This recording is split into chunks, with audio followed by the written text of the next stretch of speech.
Welcome into Let's Talk Kentucky. I'm your host and moderator, Sherelle Roberts, and we're here with the Let's Talk team. We got Kim, Dixon, and Lisa. Hi. Hey, y'all. Happy Tuesday. Happy Tuesday. Happy day before our 1-year birthday here at Let's Talk Kentucky. It's hard to believe that it's almost been a year. I know. You know what? We look good for being a year old.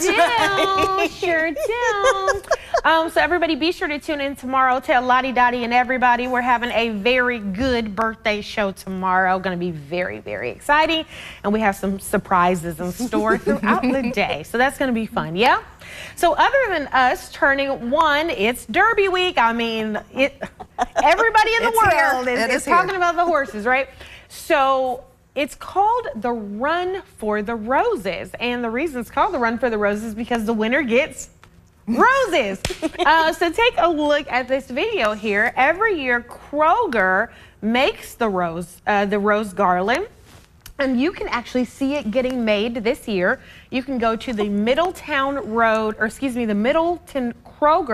on Shelbyville Road in Middletown, however the folks there say it. Somebody's going to be like, that's not how you say it.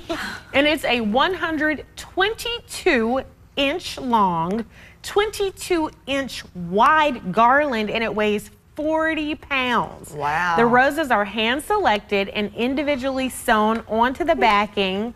And get this, each of them has their own vial of water so that they stay fresh. Yeah. And then when the garland gets made, it gets a police escort to Churchill Downs. And then it's guarded by the U.S. Navy until they give it to the winning horse. How fun is that? I did not know that much work went into all of that, honestly, with the guard and everything.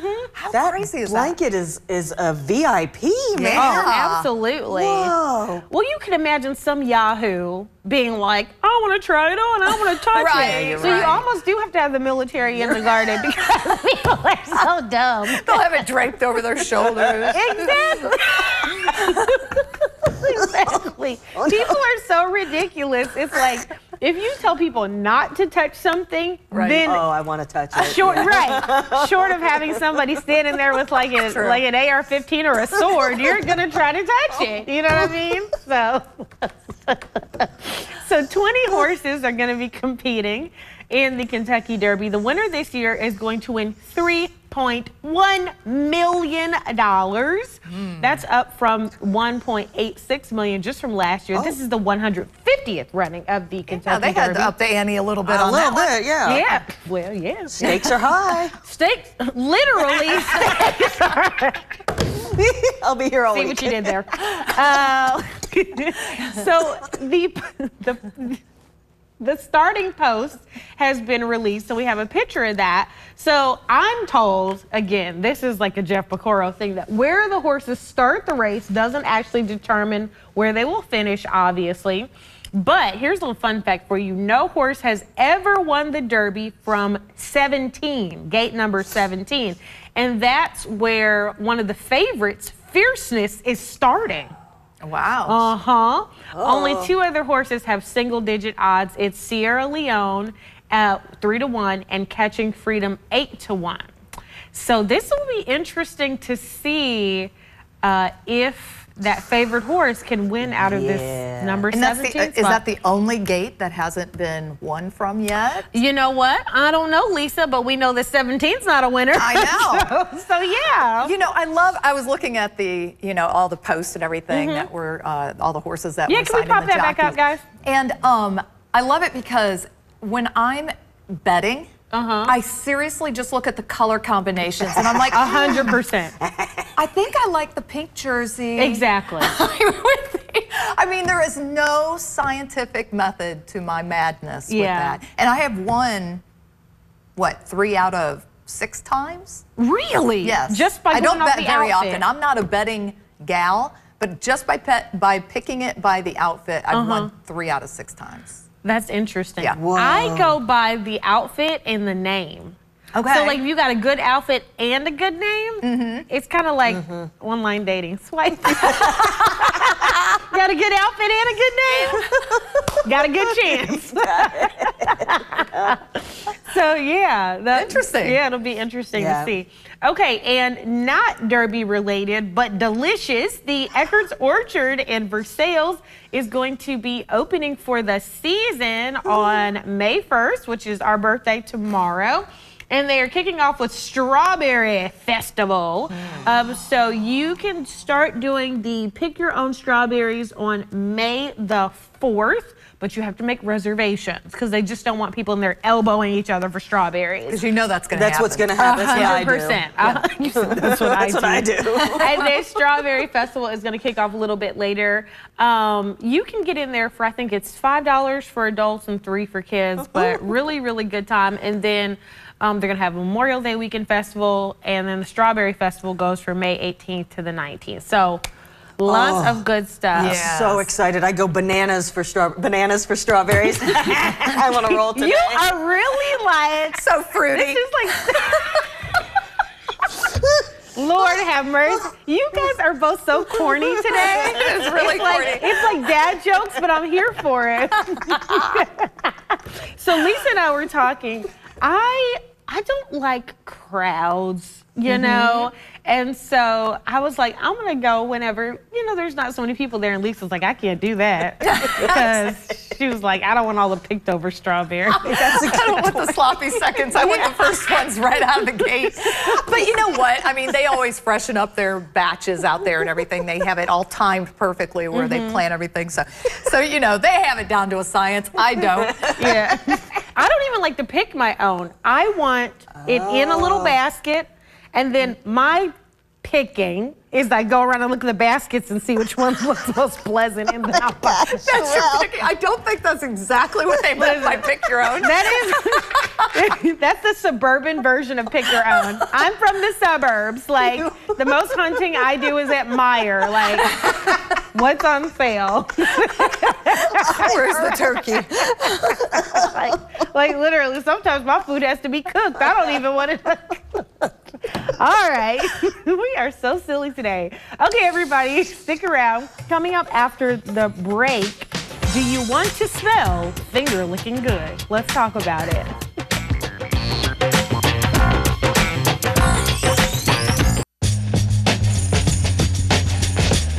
Hey everybody, welcome back to Let's Talk Kentucky. It's time for the Countdown Conversation. This is the part of the show where we discuss as many topics as we can in 6 minutes. Here we go. First up, finger licking. So, KFC, remember back in the day that was their slogan? And the Colonel will come out, it's finger licking good, right? You remember that? Well, now they're asking if you want to smell finger licking good. KFC has launched their own perfume. Look at that. Look at the two people in the picture. So the perfume has notes of smoky wood and charcoal. The perfume is named number 11 because 11 herbs and spices. Oh my gosh. I know, it's crazy. This is right up our alley today, This too. is just silly. And so the perfume, you okay? The perfume and a barbecue sandwich are coming out at the same time. So I don't even know how to feel about this. Well, why get the perfume? Just take the sandwich.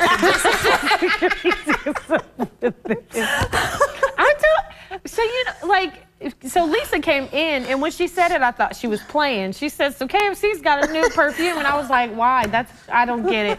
I mean, I'm not a hater. Get your coins, KFC, but like, I love how you researched it right away. I did. I was like, this She's can't on be it. real. She's like, this can't be real life. But seriously, like when we were growing up, when you were getting ready to fry food in the house, you shut all the doors, you put your clothes away. You don't want your food to smell like whatever you're cooking. And here they're like, let's just skip the middleman. Just spray on the chicken grease like directly. I don't get it. I wonder if there is chicken grease in it. Probably is. Oh. I mean, nothing would have that chicken grease smell Yeah. more than chicken grease. How would you make it smell like smoky charcoal and barbecue if there wasn't a little something in it? I don't know. I mean, they say that, the way to a man's heart is through his stomach. This is too far. Well, I'm not going to smell like chicken. I don't know. I mean, No. Some women out there might be like, you know what? I haven't tried it yet. Somebody's like, you smell really good. Thank you. You smell finger licking good. Oh, God, KFC. All right, moving on from this, let's talk about red flags. So, red flags are when somebody has a bad behavior, maybe they're a little bit crazy, a little bit unstable, and, interacting with them either in a friendly way or in a relationship, maybe not the best idea. So, if you have someone who's getting ready to maybe enter into a romantic relationship or a working relationship with somebody who has major red flags, would you tell them? Would you tell them if somebody was a red flag? Oh my goodness, Sherelle. Okay, there's so many points to this, but we got 2 minutes and 56 seconds. Go for it. If it's a very close friend, I would. Yeah. If it's just a friend or somebody that I know or see at work or whatever, I don't know if I would. I feel like I'd be overstepping boundaries until they ask me my opinion. Oh. If they ask my opinion, I'm going to be like, spilling all the tea. So that's kind of how I feel with that.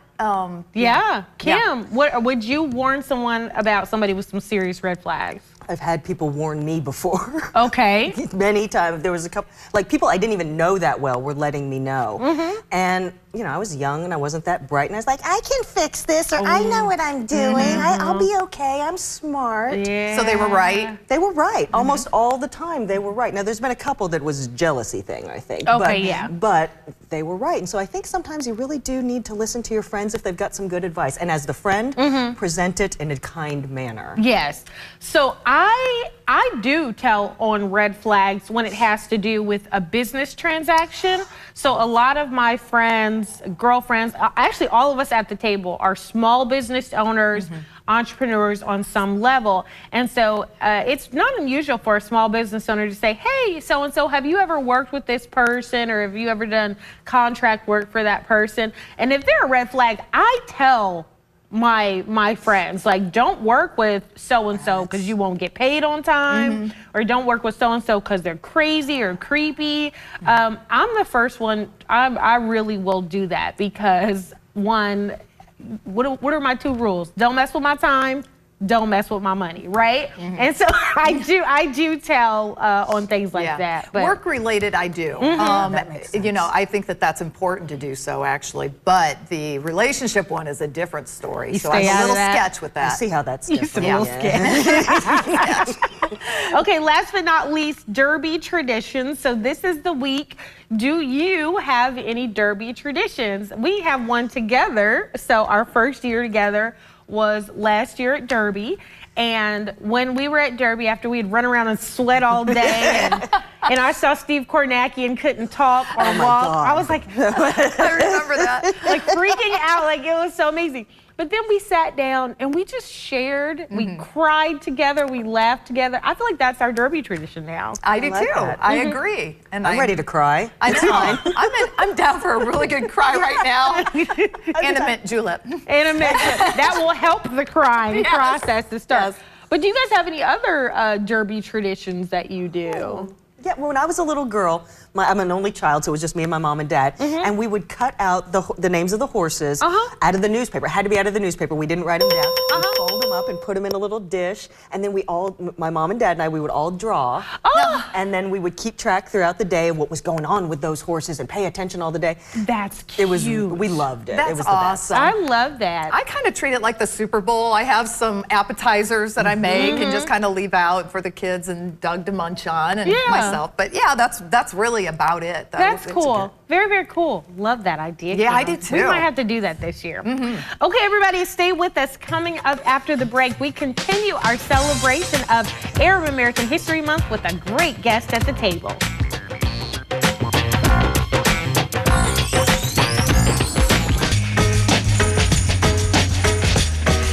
Welcome back to Let's Talk Kentucky. We're here with the Let's Talk team. It's Alisa, hi, Kim Dixon.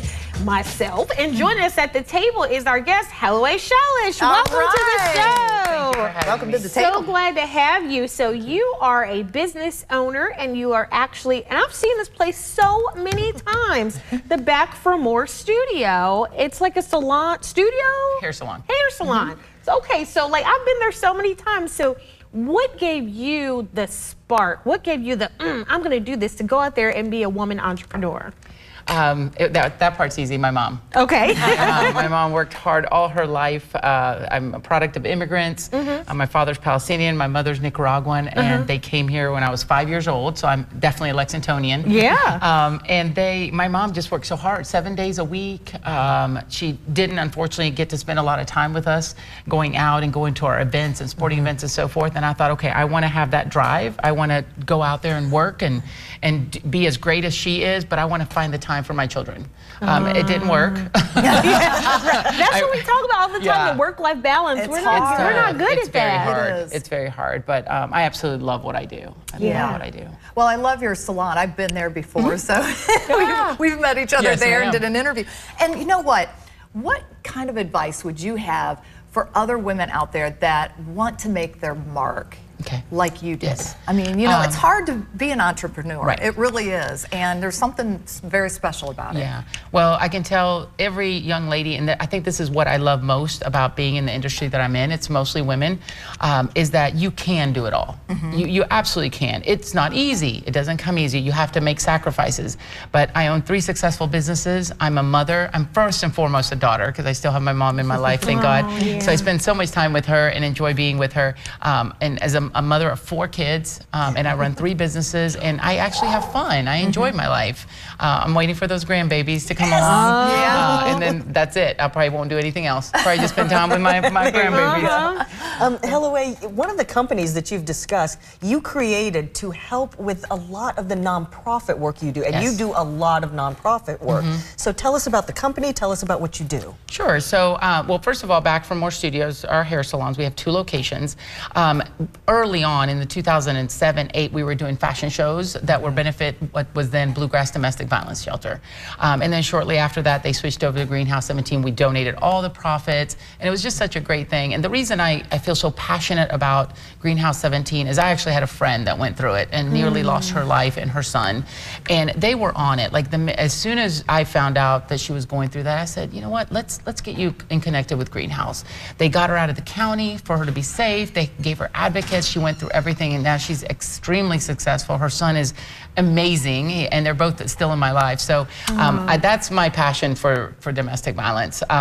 My son, my other company, Event Parking Expert, I was actually working at a food music festival, and they asked me to organize the parking to raise money, and they said they would donate to Greenhouse 17, and I said, okay, you know, let's try this out. So I did it, and I actually enjoyed being outdoors. Had to coordinate, I don't know, like 50, 60 volunteers in the beginning. It was tough, you know, getting everybody situated. Yeah. And then shortly after that, I started getting calls from Breeders' Cup and from Keeneland and all these places. Hey, I understand you have a parking company. I said, no, I don't. Yeah, you do. We heard you're really good. You know, will you send us a bid? I'm like, what's that? I'm like, so I just looked into it, and I realized that there was a niche in Lexington. There was no, or Central Kentucky, that there were no event parking companies. Really? So because I was founded through doing a charitable event, I said, okay, then a portion of my proceeds from every parking job I get, I will donate. And I was blessed through my sister to be connected with the Hope Center Recovery for Men. And so those guys come out and work. We just finished a huge event this last weekend. I had 20 of them, met some incredible men, and all of them are still in my lives. And what's nice is they come out, volunteer work for me, and then I offer them paying positions once they complete the program, and they're trying to get out in the real world. Oh, I love that. I love this, how you just took your need and want to do good, and how it turned out to be a blessing and profitable for you. That's what I'm talking about. Yes. Holloway, thanks so much for visiting us and being on the show and sharing a little bit of your passion and how you do the thing. We can't have it all, she says. We can. We can. All right. Everybody stay with us. Coming up after the break, we highlight our women worth talking about and share a crazy story.